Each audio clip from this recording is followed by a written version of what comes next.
ओम शांति। आज बाबा की 30 तारीख के महावाक्य है साकारवाणी। सार में बाबा सुनाए, मीठे बच्चे, बाप की आशीर्वाद लेनी है तो सर्विसेबल सपूत बच्चे बन सबको सुख दो, किसी को भी दुख न दो। प्रश्न, धर्मराज की सजाओं से छूटने के लिए किन ईश्वरीय नियमों पर ध्यान देना है? उत्तर, कभी भी ईश्वर के सामने प्रतिज्ञा कर उनकी अवज्ञा नहीं करना है, किसी को दुख नहीं देना है, क्रोध करना, तंग करना अर्थात ऐसी चलन चलना जिससे ईश्वर का नाम बदनाम हो तो उन्हें बहुत सजाएं खानी पड़ती। इसलिए ऐसा कोई कर्म नहीं करना है। माया के कितने भी तूफान आए, बीमारी उथल खाए, लेकिन राइट रॉन्ग की बुद्धि से जजमेंट कर रॉन्ग कर्म से सदा बचे रहना। गीत, कौन आया मेरे मन के द्वारे। ओम शांति। यह किसने कहा? ओम शांति। बाप और दादा। तो बच्चों को जरूर निश्चय होगा कि हमारा पारलौकिक बाप है, परमपिता परमात्मा शिव, और यह ब्रह्मा सब बच्चों का अलौकिक बाप है। इनको ही प्रजापिता ब्रह्मा कहेंगे। इतने बच्चे और किसको होते हैं क्या सिवाय प्रजापिता ब्रह्मा के? पहले नहीं थे, जबकि बेहद के बाप ने इसमें प्रवेश किया है तो यह हो गया दादा। यह दादा खुद कहते हैं कि तुमको पारलौकिक बाप की प्रॉपर्टी मिलती है। पोते हमेशा दादा के वारिस होते हैं। उनका बुद्धि योग दादे में जाता है, क्योंकि दादे की प्रॉपर्टी का हक मिलना है। जैसे राजाओं के पास जो बच्चे जन्म लेते रहेंगे, ऐसे ही कहेंगे बड़ों की प्रॉपर्टी है। बड़ों की प्रॉपर्टी पर उन्हों का हक है ही। तुम बच्चे जानते हो कि हम बेहद के बाप द्वारा बड़े ते बड़ी प्रॉपर्टी स्वर की बादशाही ले रहे हैं। हमको वह बाप पढ़ा रहे हैं। तुम अब सम्मुख बैठे हो। सम्मुख का नशा भी नंबरवार पुरुषार्थ अनुसार रहता है। कोई की दिल में तो बड़ा लौ रहता है। हम ऊंचते ऊंच भगवान के आकर इस साकार माता पिता द्वारा वारिस बनते हैं।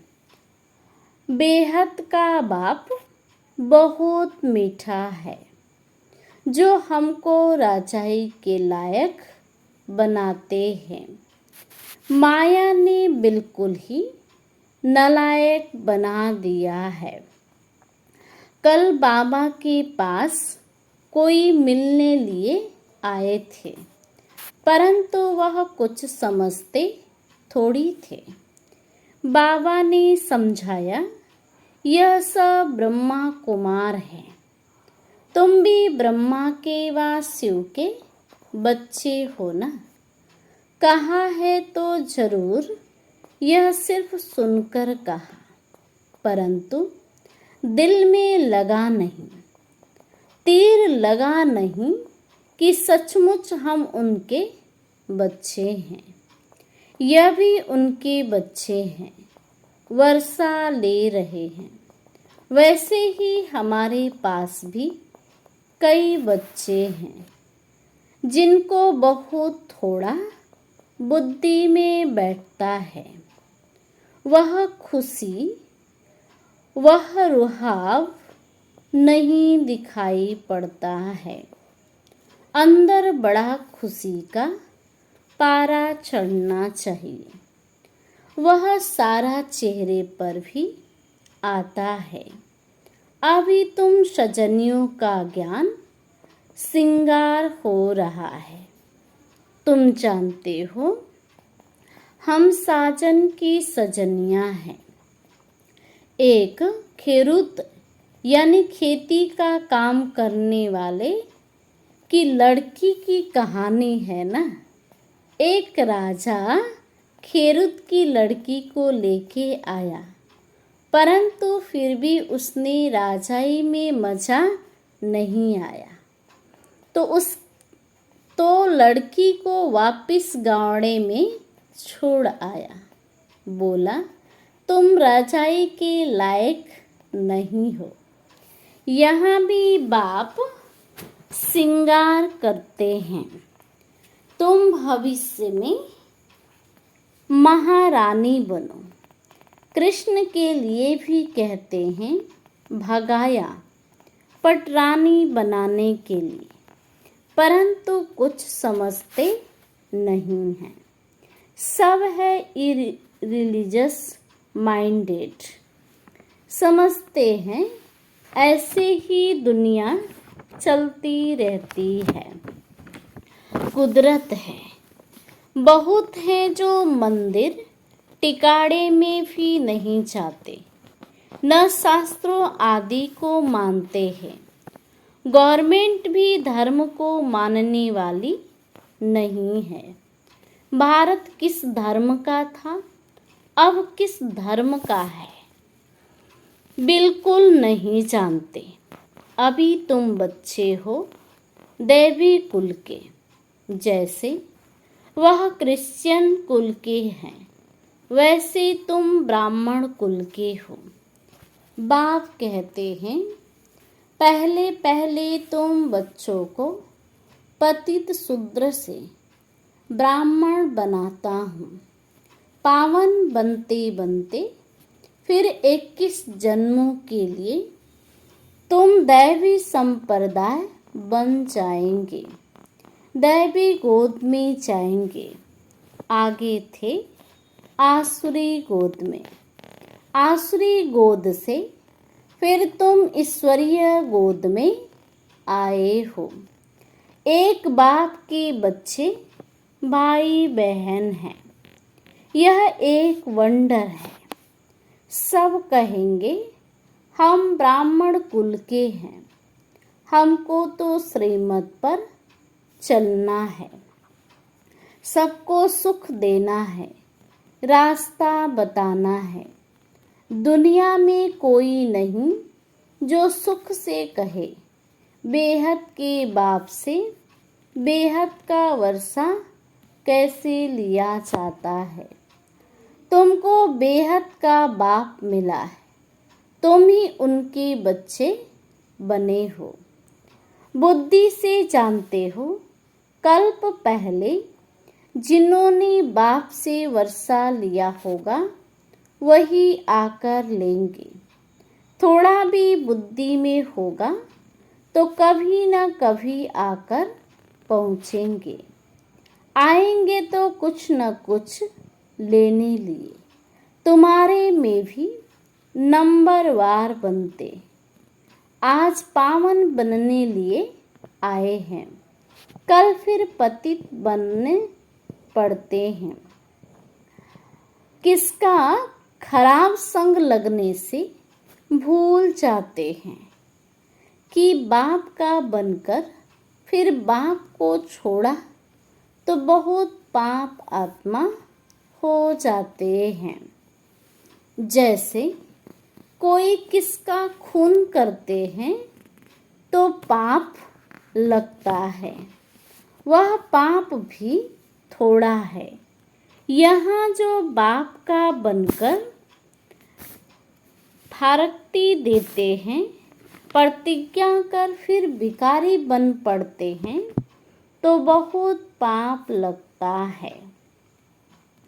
अज्ञान काल में इतना नहीं लगता जितना ज्ञान में लगता है। अज्ञान काल में तो मनुष्यों में क्रोध कॉमन होता है। यहाँ तुमने किस पर क्रोध किया तो 100 गुना दंड हो जाता है। अवस्था बिल्कुल गिर जाती है, क्योंकि ईश्वर का फरमान नहीं मानते हैं। धर्मराज का फरमान मिलता है, पवित्र बनना है। तुम ईश्वर का बन जरा भी उनके फरमान की अवज्ञा की तो 100 गुना दंड चढ़ जाता है। क्रिएटर तो वह एक है। ब्रह्मा विष्णु शंकर भी उनकी रचना है। धर्मराज भी क्रिएशन है। धर्मराज का रूप भी बाबा साक्षात्कार कराते हैं, फिर उस समय सिद्ध कर बतलाते हैं। देखो, तुमने प्रतिज्ञा की थी, हम क्रोध नहीं करेंगे, किसको दुख नहीं देंगे, फिर भी तुमने इनको दुख दिया, तंग किया, अब खाओ सजा। बिगर साक्षात्कार सजा नहीं देते हैं। प्रूफ तो चाहिए ना। वह भी समझते हैं बरोबर मैंने बाप को छोड़कर यह कुकर्म किया। बदनामी कराने से फिर बहुतों पर आफत आ जाती है। कितनी अबलाएं बंधन में आ जाती। सारा दंड बदनामी कराने वालों पर पड़ जाता है। इसलिए बाप कहते हैं, बड़े ते बड़ा पाप आत्मा देखना हो तो यहाँ देखो। धोबी के पास बहुत मैले सड़े हुए कपड़े जब होते हैं तो सटका लगाने से फट पड़ते हैं, तो यहाँ भी सटका सहन कर चले जाते हैं। ईश्वर की गोद में आकर डायरेक्ट उनकी अवज्ञा की तो सजा खानी पड़ेगी। जो हेड ब्राह्मणी पाठ ले आती है, जो हेड ब्राह्मणी पार्टी ले आती है, उन पर बहुत बड़ी रिस्पांसिबिलिटी है। एक ने भी अगर हाथ छोड़ दिया, भिखारी बना, तो उनका पाप ले आने वालों पर आ जाएगा। ऐसे कोई को भी इंद्र सभा में नहीं लाना चाहिए। नीलम परी पुखराज परी की कहानी भी है। कहानी भी तो है ना। इंद्र सभा में कोई छिपकर लेके आई तो इंद्र सभा में बांस आने लगी, तो ले आने वाले पर दंड पड़ गया। ऐसे कुछ कहानी है। वह पत्थर बन गई। बाबा पारसनाथ बनाते। फिर अगर अवज्ञा की तो पत्थर बन जाते। रजाई पाने का सौभाग्य गंवा देते हैं। समझो कोई गरीब राजा की गोद लेते हैं। अगर नालायक बन पड़ा और राजा निकाल देवे तो क्या होगा? फिर कंगाल के कंगाल बन पड़ेंगे। यहाँ भी ऐसे है। फिर बहुत दुख महसूस होगा। इसलिए बाप कहते हैं कभी भी कोई अवज्ञा नहीं करना। बाप है साधारण, इसलिए शिव बाबा को भूल साकार में बुद्धि आ जाती है। अब तुम बच्चों को श्रीमत मिलती है जो गंदे बन पड़ते हैं, ऐसे फिर इंद्र सभा में बैठ न सके। हर एक सेंटर इंद्रप्रस्थ है जहाँ ज्ञान की वर्षा हो रही है। नीलम परी पुखराज परी नाम तो है ना। नीलम रतन को कहते, यह बच्चों पर नाम रखे जाते। कोई तो बहुत अच्छा जैसे रत्न है, कोई फ्लो नहीं है। जहरात में कोई कोई बहुत दागी होते, कोई एकदम प्योर होते। यहाँ भी नंबर 1 रत्न है। कोई कोई रत्न बहुत वैल्यूबल है, बहुत अच्छी सर्विस करते हैं। कोई तो सर्विस के बदले डिस सर्विस करते। गुलाब के फूल और आक के फूल में भी कितना फर्क है। शिव पर दोनों चढ़ाते। अब तुम जान गए हो हमारे में फूल कौन कौन है। उनकी ही सब मंगनी करते हैं कि बाबा हमको अच्छे अच्छे फूल दो। अब अच्छे अच्छे फूल कहाँ से लाए। रत्न ज्योति फूल तो कॉमन होते। यह बगीचा है ना, तुम ज्ञान गंगाएं भी हो। बाबा तो सागर ठहरा ना। यह ब्रह्मा है ब्रह्मपुत्र, बड़े ते बड़ी नदी। कलकत्ते में ब्रह्मपुत्र नदी बहुत बड़ी है, जहाँ सागर और नदी का बड़ा भारी मेला लगता है। बरोबर ज्ञान सागर बाबा है। यह चैतन्य ज्ञान सागर है। तुम भी चैतन्य ज्ञान नदियाँ हो। वह तो है पानी की गंगाएं। वास्तव में नदियों पर नाम पड़ा है, परंतु आसुरी संप्रदाय ये भी भूल गए। हरिद्वार में गंगा के किनारे पर चतुर्भुज का चित्र दिखाते, उनको भी गंगा कहते, परंतु मनुष्य समझते नहीं कि यह चतुर्भुज कौन है। बराबर इस समय तुम सुदर्शन चक्रधारी बनते हो। तुम हो सच्ची ज्ञान नदियाँ। वह है पानी की। वहाँ जाकर स्नान करते, समझते कुछ भी नहीं, बस देवी है। मनुष्य को तो कभी 4-8 पूजा होती नहीं है, कुछ भी अर्थ नहीं समझते। तुम बच्चे जानते हो बाबा हमको क्या बनाते हैं। हम तो 100% बेसमझ थे।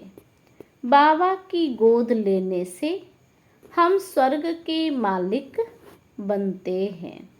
भल यहाँ कोई राजा हो, परंतु स्वर्ग के सुख और अभी के सुख में रात दिन का फर्क है।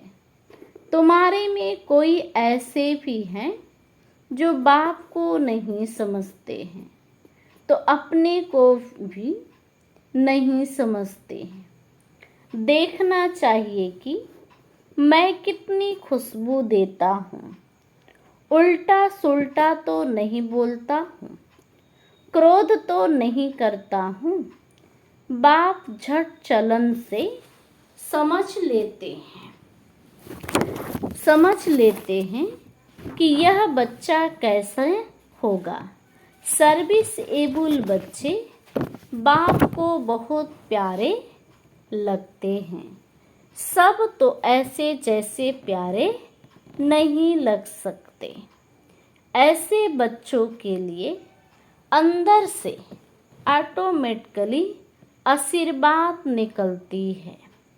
बाप का नाफरमान बदार बच्चा होगा तो बाप कहेंगे, ऐसा बच्चा मुआ भला, कितना नाम बदनाम करते। इसको कहा जाता है तकदीर। किसकी तकदीर में क्या है झट पता लग जाता है। बाप समझाते हैं, यह सपूत बच्चा है, वह कपूत है।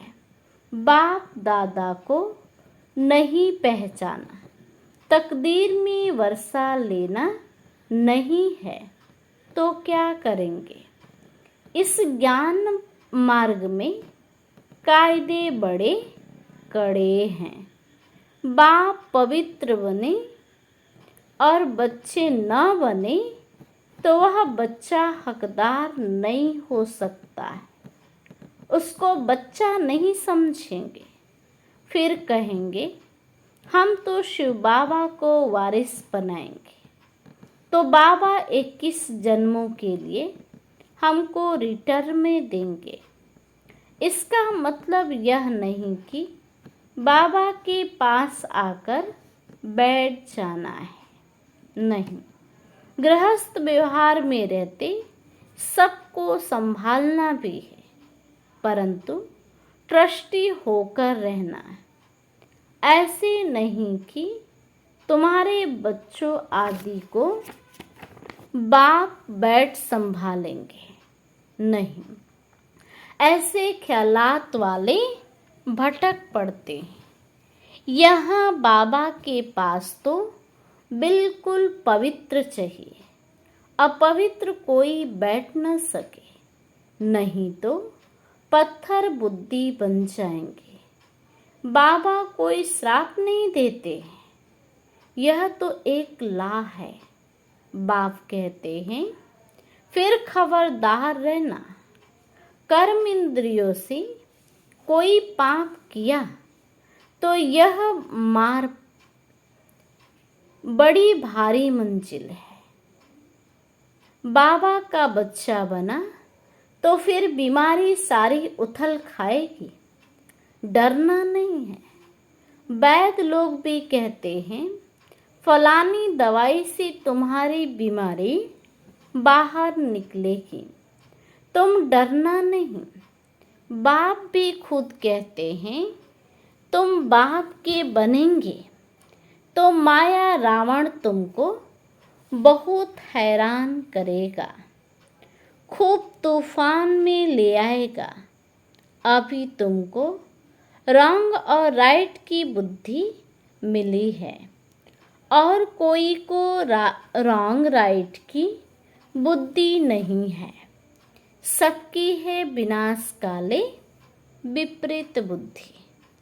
प्रेत बुद्धि तुम्हारे में भी नंबरवार पुरुषार्थ अनुसार है।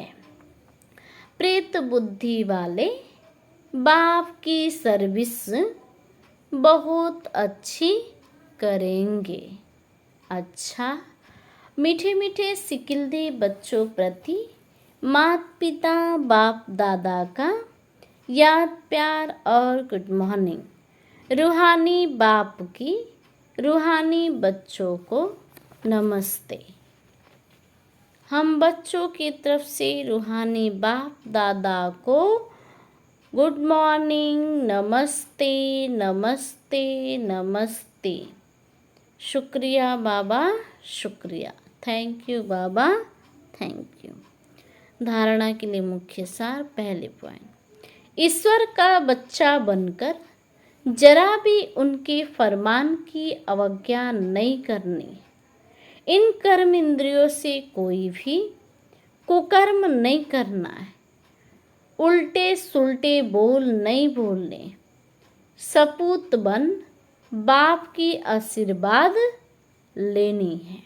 दूसरी पॉइंट, ट्रस्टी बनकर अपने गृहस्थ व्यवहार को संभालना है। ज्ञान मार्ग के जो कायदे हैं उन पर पूरा पूरा चलना है। राइट और रॉन्ग को समझकर माया से घबराना, माया से खबरदार रहना है। वरदान, संपूर्ण स्टेज और स्टेजेस की स्मृति से सदा उच्च कर्तव्य करने वाले बाप समान भव। संपूर्ण स्टेज और स्टेट की स्मृति से सदा उच्च कर्तव्य करने वाले बाप समान भव। विस्तार, सदैव स्मृति रहेगी, मैं हर समय हर सेकंड हर कर्म करते हुए स्टेज पर हूँ। तो हर कर्म पर अटेंशन रहने से संपूर्ण स्टेज के नज़दीक आ जाएंगे। साथ साथ वर्तमान और भविष्य स्टेट्स की स्मृति रहने से हर कर्म श्रेष्ठ होगा। यही दो स्मृतियाँ बाप समान बना देनी है। समानता में आने से एक दो के मन के संकल्पों को सहज ही कैच कर लेंगे। इसके लिए सिर्फ संकल्पों पर कंट्रोलिंग पावर चाहिए। अपने संकल्पों की मिक्स चटी न हो। स्लोगन, ईर्ष्या और अप्राप्ति का कारण इच्छाएं हैं। जहाँ सर्व प्राप्तियाँ है वहाँ प्रसन्नता है। ईर्ष्या और अप्राप्तियों का कारण इच्छाएं हैं। जहाँ सर्व प्राप्तियाँ है वहाँ प्रसन्नता है। ओम शांति।